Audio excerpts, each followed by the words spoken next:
Obviously, you weren't concerned with the defensive effort immediately after. Is that still the feeling today? No, I think we had some. I think I made the comment that both teams in the first half, it was more about just kind of making life easy on offense than it was on defense. And so, no, we had a concern on defense. So if I didn't say that right, then that's my fault. But yeah, we just felt we needed a little more urgency, a little more.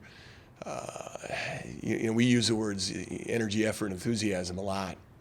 And those are things that if you're coaching them, we're wasting time, right? And I felt like on offense, it was pretty good on that side. On defense, I didn't feel either team was working extremely hard to get stops. And we need to be. There was a lot of good things on offense, and we had some defensive possessions that were okay, but that's where our efforts got to be better. And their first few points they got were easy, wide open looks or second chance opportunities, and we just can't do that. When you look at Denver, I think the Townsend kid, Yeah. he had 30 the other night. Is that where the kind of the scout starts? I think when he made like 8 threes, I think 8 of 10 or 8 of 11 from 3. It does. But they've got. I felt we got let off the hook a little bit with the Murky kid at Denver. Murky didn't do as much, or maybe didn't play as many minutes either. But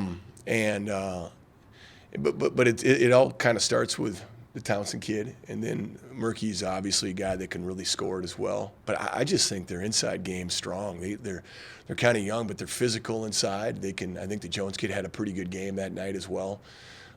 They've just got some depth in there as well. So it's going to be a hard-fought game. They're coming off a really good win, and I think they're feeling pretty good. So we've just got to. It's about us, This practice day off today, but this practice tomorrow it's not about Denver. It's about us and our preparation and getting us better. What have you seen in the development of Billy Brown's game? He made a couple nice plays off the dribble. He's kind of known as an outside shooter, but made a couple really nice plays off the dribble, driving to the basket. What have you seen in the development? Well, and his percentage from 3 in conference play has been good, right? He's not a high-volume 3. He never really has been a guy that takes a lot of threes, but it's nice to see him knocking them down. We're there. But, yeah, he attacks closeouts well. It was nice to see him attack and get to the basket a little bit. He also attacked and made some nice plays for other people to get open looks, and, those didn't fall. But it's good to see him playing with some confidence, attacking the basket, because he's good at that. And then, being shot ready, because his percentage right now in league play has been really good. So we want him to keep hunting that shot and looking for a shot when that time's there. I think Marlon's coming up on a scoring milestone here at UND. What have you seen out of him since you arrived? Listen, Marlon, like I've always said, we're putting a lot on him. The ball's in his hands a lot. His numbers statistically are good. I think he's shooting above 44% from the field. He's at a pretty good percentage from 3. His assisted turnover ratio is pretty good, and he's on the offensive side especially. I think he's really doing a pretty good job of running our team, of getting guys looks. The assists are high. The other night when we only had 5 assists as a team, I felt like maybe he was pushing it a little bit too much, where he could have maybe got others involved. But yesterday he did a pretty good job of getting others involved again, and I think it showed. We need him to keep really on the defensive side of the floor, setting the tone for us. And I just felt like in that game yesterday we didn't have that. We didn't have that from the point of pickup to picking up Vinny, or really establishing our coverage in our transition defense. We didn't do a very good job, and that's something that he could really help us with. He's got to be more aware and alert defensively, but from an offensive standpoint, and he can make really good plays on defense. We need our. I just always feel like when you want to be a good defensive team, your upperclassmen are guys that have been through there, and he's one of those 3 guys. We need more from them, just that urgency on defense. But from an offense, he's a talented individual from the offensive side of it.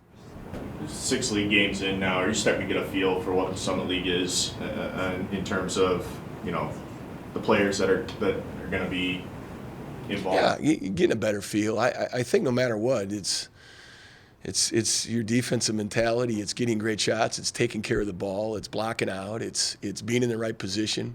And it doesn't really matter what conference, what level. Those are things that are all pretty important. But, I think we're getting a good feel as far as style of play. there's a lot of similar styles of play. You see more of a packing, more packing defense, more protecting defense. I thought Phillip did a pretty nice job inside. I thought we did a decent job of getting him the ball inside because teams are really packing it in. And so we're getting better at that. But yeah, I think we're getting a better feel for what to expect. Did you start to see some of the upside of your big freshman, I'm gonna butcher his name, or Yeah, G, right? Yeah, absolutely. And it's for G, a lot of it is that energy. It's coming out, and you might get 8 minutes, you might get 4 minutes, you might get 12 minutes, but just play with a lot of energy because he's a good athlete. And when he had that offensive rebound series that he had and he finished it with an and one. I think that shows the level of energy he can bring. He's got some good physicality, and that's our expectation of him because it doesn't really surprise us that he's doing that. We see it in practice, but it's good to see him become more active and more confident because we're going to need him on the floor as this season continues to move forward. I don't know if you saw it. Saul Phillips had a pretty wild weekend. Did you see the blog post from his wife about what he went through? Okay. Yeah. Have you had an experience like that? Any travel stories that are wild? Like I've had blizzard stories where we have a car and we're drift busting from Minot to Aberdeen in a recruiting car. I've had those. Never have I come across a gal that's ready to have a baby and I'm somewhere between Wakefield and Wayne, Nebraska. But it just sounds like Coach Phillips in his life. He usually has a few things that come up that are pretty interesting and entertaining. And I had a chance to, and I came in Wayne as a GA after Saul. And so I've known him, since I was 27 years old, 25 years old, whatever that was. So I've had a chance to kind of follow his career and his family. So yeah, sounds like a crazy night. And they got a couple good road wins too, so good for them.